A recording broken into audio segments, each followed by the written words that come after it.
আপনি কাউকে ধোকা দিয়েছেন, কারোর প্রতি জুলুম করেছেন, চরম অপমান করেছেন, কালকে যদি সে আপনাকে মাফ করে দিয়ে বুকে টেনে নেয়, আমি চ্যালেঞ্জ করে বলছি তার দিকে আপনি চোখ তুলে তাকাতে পারবেন না। লজ্জায় তার সামনে আপনার মাথা নিচু হয়ে যাবে। আর তিনি তো মহান আল্লাহ, তিনি তো রহমানুর রহিম, যিনি দিনের গুনাহ রাতে এবং রাতের গুনাহ দিনে মাফ করে দেয়। তিনি তো সেই মহান সত্তা যিনি ভবিষ্যতের গুনাহ জানার পরেও কালকে আমি কি গুনাহ করতে চলেছি সেটি জানার সত্ত্বেও আজকের তওবা কবুল করে নেয়। আপনি কিভাবে আল্লাহর রহমত থেকে এতটা গাফিল হতে পারেন? তিনি তো রহমানুর রহিম, তিনি তো গফুরুর রহিম। আপনি কেমন করে ভাবতে পারেন যে তিনি আপনাকে ক্ষমা করবে না? আপনার মনে আসবে কেন যে তিনি আপনাকে এতটা মহব্বত করে সৃষ্টি করেছে জাহান্নামে দেবার জন্য?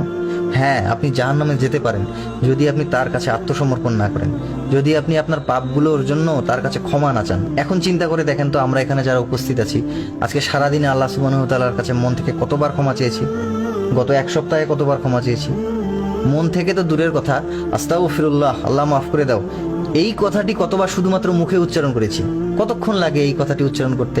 1 সেকেন্ডের 2-3 ভাগের 1 ভাগ, এতটুকুই আমরা বলিনি। অথচ চিন্তা করে দেখেন গুনাহ কতগুলো করেছি, আল্লাহ সুবহানাহু ওয়া তাআলার সাথে নফরমানি কতগুলো করেছি, কত ওয়াক্ত নামাজ নষ্ট করেছি, কত জনের সম্পর্কে গীবত করেছি, কতবার চোখের জিনা করেছি, কত জনের হক অন্যায়ভাবে নষ্ট করেছি, কত হাজার মিথ্যা বলেছি। এত গুনাহ করার সত্ত্বেও আল্লাহর রহমত এবং ক্ষমা, দয়া কি জিনিস আসেন আমি আপনাকে সামান্য কয়েকটা উদাহরণের মাধ্যমে বোঝানোর চেষ্টা করি। আপনাদের মধ্যে সূরা আর রহমান কে কে পড়েছেন? যদি না পড়ে থাকেন আজকেই বাসায় গিয়ে কোরআন খুলবেন এবং সূরা আর রহমানের অর্থ সহ পড়ার চেষ্টা করবেন। এই সূরার প্রথম 4টি আয়াতের দিকে একটু লক্ষ্য করেন। প্রথমের আয়াতটি কি বলা হয়েছে? আর রহমান, করুণাময় আল্লাহ। আল্লামাল কুরআন, শিক্ষা দিয়েছেন কুরআন। খলাকাল ইনসান, সৃষ্টি করেছেন মানুষ। আল্লামাহুল বায়ান, তাকে শিখিয়েছেন বর্ণনা। কিসের বর্ণনা? আল্লাহ এবং তার সৃষ্টির বর্ণনা। একটু সূক্ষ্মভাবে লক্ষ্য করার চেষ্টা করুন। করুণাময় আল্লাহ আমাদের উপর করুণা করে রহমত স্বরূপ শিক্ষা দিলেন কুরআন। কেন শিক্ষা দিলেন? এজন্য শিক্ষা দিলেন যে আমরা যেন কুরআন পড়ে আল্লাহ এবং আল্লাহর সৃষ্টি সম্পর্কে বুঝতে পারি। আমরা যেন বুঝতে পারি যে আল্লাহ সুবহানাহু ওয়া তাআলার ক্ষমতা কতটা অসীম। এই সূরার শেষের আয়াতে আল্লাহ সুবহানাহু ওয়া তাআলা বলেন, তাবারাকাসমু রব্বিকা যিল জালালি ওয়াল ইকরাম, কত মহান তোমার রবের নাম যিনি মহিমাময় এবং মহানুভব। আপনি যখন মহান আল্লাহ তাআলা সম্পর্কে জানতে পারবেন এবং তার ক্ষমতা সম্পর্কে জানতে পারবেন, তখন আপনি কখনোই গাফিল হতে পারবেন না, আপনি গাফিলতি করতে পারবেন না। হ্যাঁ, অবশ্যই হেদায়েতের মালিক আল্লাহ তাআলা, আল্লাহ ছাড়া হেদায়েত কেউ দান করতে পারেন না। এখানে আবার অনেকে প্রশ্ন করে বসে, আল্লাহই তো হেদায়েতের মালিক, তিনি ছাড়া তো হেদায়েত কেউ দান করতে পারেন না, যারা হেদায়েত প্রাপ্ত হয়নি তাদের তো কোনো দোষ নেই, আল্লাহ চাইনি বিদায় হয়নি। না, ব্যাপারটা এরকম না। আল্লাহ সুবহানাহু ওয়া তাআলা মুহাম্মদ সাল্লাল্লাহু আলাইহি ওয়াসাল্লামের কাছে ওহী হিসেবে যে আয়াতটি প্রথম নাজিল করেছে, সে আয়াতটি সূরা আলাকের 1 নম্বর আয়াত, ইকরা বিসমি রাব্বিকাল্লাযী খলাক, পড়ো তোমার রবের নামে যিনি সৃষ্টি করেছেন। প্রথমেই পড়ার নির্দেশ দেওয়া হয়েছে। কি পড়বে? কুরআন। আপনি যখন কুরআন পড়বেন তখন আপনি বুঝতে পারবেন কোনটি রাইট ট্র্যাক। আপনি কুরআন এই জন্যে পড়বেন না যে আপনার অনেক বড় বড় প্রশ্নের জবাব চাই। আপনি কুরআন এই জন্যে পড়বেন যে আপনার রব আপনাকে পড়তে বলেছে তাই। আপনি যখন আপনার রবের নির্দেশ অনুযায়ী কুরআনকে বুঝে পড়বেন, তখন আপনি বুঝতে পারবেন কোন কোন বিষয়ে আপনি চিন্তা করতে পারবেন আর কোন কোন বিষয়ে আপনি চিন্তা করতে পারবেন না। আপনার যুক্তিতর্কের সীমাবদ্ধতা এবং সীমানা কতদূর। সুতরাং আপনার এই হেদায়েত প্রাপ্তি রিলেটেড প্রশ্নগুলো মনের মধ্যে আর আসবে না। যাই হোক, এই বিষয়ে আমরা পরবর্তীতে আলোচনা করব। আমরা ফিরে যাই সূরা আর রহমানের দিকে। এই সূরায় আল্লাহ সুবহানাহু ওয়া তাআলা একটি আয়াত 31 বার বর্ণনা করেছেন। আয়াতটি কি? আয়াতটি হচ্ছে ফাবি আইই আলাই রাব্বিকুমা তুকাজ্জিবান। সুতরাং তোমরা তোমার পালনকর্তার কোন কোন অনুগ্রহকে অস্বীকার করবে? একবার চিন্তা করে দেখেছেন এই সূরায় একই আয়াত 31 বার আল্লাহ সুবহানাহু ওয়া তাআলা কি কারণে বর্ণনা করেছেন? এই আয়াতটির মাধ্যমে কি বোঝাতে চেয়েছেন? আল্লাহ সুবহানাহু ওয়া তাআলা যখন উসজুদু লির রহমান এই আয়াতটি নাজিল করেছেন, অর্থাৎ তোমরা রহমানের সিজদা করো, তখন কাফেরেরা বলে উঠলো রহমান আবার কে? তারা রহমানকে অর্থাৎ আল্লাহ সুবহানাহু ওয়া তাআলাকে অস্বীকার করলো। তারা বলল আমরা রহমানকে চিনি না। সূক্ষ্মভাবে চিন্তা করে দেখেন, কাফেরেরা রহমানকে এবং রহমানের করুণাকে অস্বীকার করলো, আর আমরা কি করছি? আমরা রহমানের করুণার উপর আস্থা হারিয়ে ফেলছি। ইহকালীন করুণা কিন্তু আমরা সবাই পাচ্ছি, মুমিন, মুসলিম, মুনাফেক, কাফের, মুশরিক সবাই পাচ্ছি, কিন্তু পরকালীন করুণা পাওয়ার পূর্ব শর্ত হচ্ছে স্বীকৃতির মাধ্যমে আত্মসমর্পণ।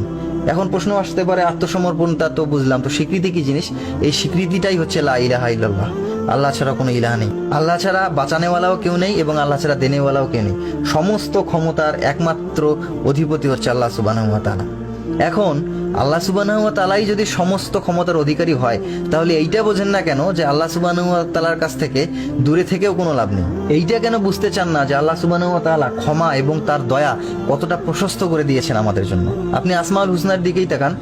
99টা নামের মধ্যে 48টি, প্রায় 48টি নামই সরাসরি রহমত রিলেটেড। عن أبي هريرة رضي الله تعالى عنه قال قال رسول الله صلى الله عليه وسلم إن لله تعالى 99 ইসমান মান আহসাহা দাখালাল জান্নাতা। আবু হুরায়রা রাদিয়াল্লাহু তাআলা আনহু থেকে বর্ণিত, রাসূলুল্লাহ সাল্লাল্লাহু আলাইহি ওয়াসাল্লাম বলেন, আল্লাহ তাআলা 99টি নাম আছে, যে ইহা মুখস্থ করিবে সে জান্নাতে প্রবেশ করিবে। সুবহানাল্লাহ। এই 99টি নামের দিকে লক্ষ্য করলে বুঝতে পারবেন শুধুমাত্র একটি নাম আল্লাহর ক্রোধ বা রাগ রিলেটেড, সেটি হচ্ছে কি? আল কাহ্হার। কুরআন এবং হাদিসের বর্ণনা অনুযায়ী আমরা বুঝতে পারি কিয়ামতের দিন আল্লাহ সুবহানাহু ওয়া তাআলা এই নামটির রূপ ধারণ করবেন, অর্থাৎ কঠোর যে রূপটি সেই রূপটি ধারণ করবেন। তারপরেও দেখেন আল্লাহ সুবহানাহু ওয়া তাআলার দয়া এবং ক্ষমা কতটা প্রশস্ত। দুনিয়াতে আপনি আপনার কোনো মুসলিম ভাইয়ের বা কোনো মুসলমানের দোষ ত্রুটি গোপন করেছেন, অথচ ইচ্ছা করলে আপনি সেটি লোকসম্মুখে বলতে পারতেন। কিয়ামতের দিন আল্লাহ সুবহানাহু ওয়া তাআলা নূরের পর্দা দ্বারা সমস্ত কিছুর কাছ থেকে আপনাকে আড়াল করে নেবে, নিয়ে জিজ্ঞাসা করবে, বান্দা তুমি এই পাপ করেছিলে? তখন বান্দা স্বীকার করবে যে আল্লাহ আমি এই পাপ করেছিলাম। আল্লাহ সুবহানাহু ওয়া তাআলা তখন বলবেন যে দুনিয়াতে তুমি আমার অমুক বান্দার অমুক দোষ ত্রুটিগুলো গোপন করেছিলে, আজকে যাও আমি তোমার পাপগুলোকে গোপন করে দিলাম, আজকে আপনার পাপগুলোকে ক্ষমা করে দিলাম। চিন্তা করে দেখেন, সমস্ত কিছুর কাছ থেকে নূরের পর্দা দিয়ে আড়াল করে নেওয়া এবং আপনার পাপগুলোকে ক্ষমা করে দেওয়া, এটি কি রহমত নয়? হাদিসে এক জাহান্নামী ব্যক্তির কথা এসেছে, জাহান্নামে সে অসহনীয় শাস্তি ভোগ করতে থাকবে। কত শত বছর জাহান্নামে সে শাস্তি ভোগ করবে আল্লাহ ভালো জানেন। তো ওই ব্যক্তি তার শাস্তির কঠোরতায় চিৎকার করতে থাকবে এবং আল্লাহকে ডাকতে থাকবে, ইয়া মান্নান ইয়া হান্নান। তো আল্লাহ সুবহানাহু ওয়া তাআলা ফেরেশতাদেরকে বলবে, যাও দেখো কোন বান্দা আমাকে ডাকছে। তো তাকে আল্লাহ সুবহানাহু ওয়া তাআলার সামনে উপস্থিত করা হবে। আল্লাহ সুবহানাহু ওয়া তাআলা তাকে জিজ্ঞাসা করবে, কি অবস্থা তোমার, তুমি কেন আমাকে ডাকছো?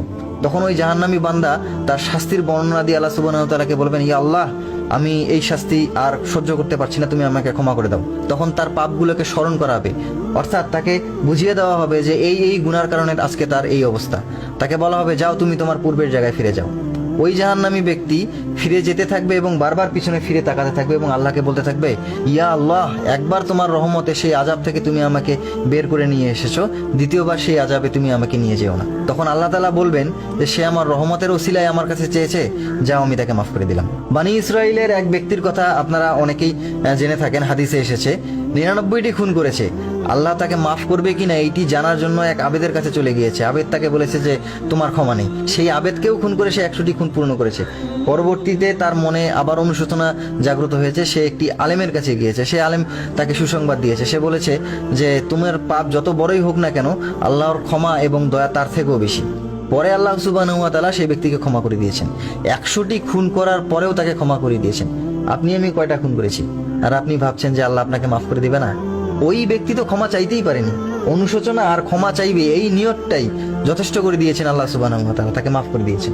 আল্লাহ সুবহানাহু ওয়া তাআলা সূরা ফুরকানের 70 নম্বর আয়াতে ঘোষণা দিলেন, ইল্লা মান তাবা ওয়া আমানা ওয়া আমিলা আমালাল সলিহান ফাউলাইকা ইউবাদদিলুল্লাহু সাইয়্যাতিহিম হাসানাত ওয়া কানাল্লাহু গফুরুর রহিম।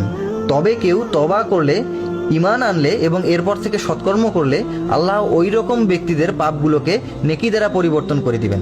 আল্লাহ অতি ক্ষমাশীল ও পরম দয়ালু। আরো চান, আল্লাহ সুবহানাহু ওয়া তাআলা সূরা বাকারার 55 নম্বর আয়াত, যেটি আয়াত আল কুরসি, রাসূলুল্লাহ সাল্লাল্লাহু আলাইহি সাল্লাম বলেছেন, কোনো ব্যক্তি প্রতি ফরজ নামাজের পর আয়াতুল কুরসি পাঠ করলে ওই ব্যক্তি এবং জান্নাতের মধ্যে ব্যবধান হচ্ছে মৃত্যু, অর্থাৎ মরলেই সে জান্নাতি। বলতে চাইলে সারা দিন আল্লাহর দয়া এবং ক্ষমা সম্পর্কে বর্ণনা করা যাবে। আল্লাহর দয়া এবং ক্ষমা কতটা প্রশস্ত। সব থেকে স্পেশাল যেই ব্যাপারটা, ইবলিস আল্লাহকে চ্যালেঞ্জ দিয়েছিল, ইয়া আল্লাহ তোমার ইজ্জত এবং বরত্বের কসম, আমি বনি আদমকে পথভ্রষ্ট করতেই থাকবো যতক্ষণ তার ভিতরে রূহ থাকে, আমি প্রত্যেককেই জাহান্নামে ঢুকিয়েই ছাড়বো। তখন আল্লাহ সুবহানাহু ওয়া তাআলা ইবলিসকে বলেছিল, আমার ইজ্জত এবং বরত্বের কসম, আমি তাদেরকে ক্ষমা করতেই থাকবো যতক্ষণ তারা আমার কাছে ক্ষমা চায়। আর কি চান? আপনি কি মনে করেন আল্লাহ সুবহানাহু ওয়া তাআলা ইবলিসের কাছে চ্যালেঞ্জ করেছিল হেরে যাবার জন্য? তবে মনে রাখতে হবে, আল্লাহ সুবহানাহু ওয়া তাআলা বলেছেন যতক্ষণ তারা ক্ষমা চাইবে। এখানে শর্ত হচ্ছে ক্ষমা চাওয়া। রাসূলুল্লাহ সাল্লাল্লাহু আলাইহি ওয়াসাল্লাম দিনে 70 বার আল্লাহর কাছে ক্ষমা চাইতেন। রাসূলুল্লাহ সাল্লাল্লাহু আলাইহি ওয়াসাল্লাম যার কোনো পাপ ছিল না। আর আপনি আমি দিনে কয়বার ক্ষমা চাই? আপনি ক্ষমাই চান না, আর ভেবে বসে আছেন আল্লাহ সুবহানাহু ওয়া তাআলা আপনাকে ক্ষমা করবে না? আল্লাহ সুবহানাহু ওয়া তাআলা সূরা নিসার 31 নম্বর আয়াতে ঘোষণা দিলেন, যেগুলো সম্পর্কে তোমাদেরকে নিষেধ করা হয়েছে তোমরা যদি সেসব বড় বড় গুনাহগুলো থেকে বেঁচে থাকতে পারো, আমি তোমাদের ত্রুটি বিচ্যুতিগুলোকে ক্ষমা করে দিব এবং সম্মানজনক স্থানে প্রবেশ করাবো। এই সম্মানজনক স্থানটা কি? এই সম্মানজনক স্থানটা হচ্ছে জান্নাত, দি আলটিমেট রিওয়ার্ড।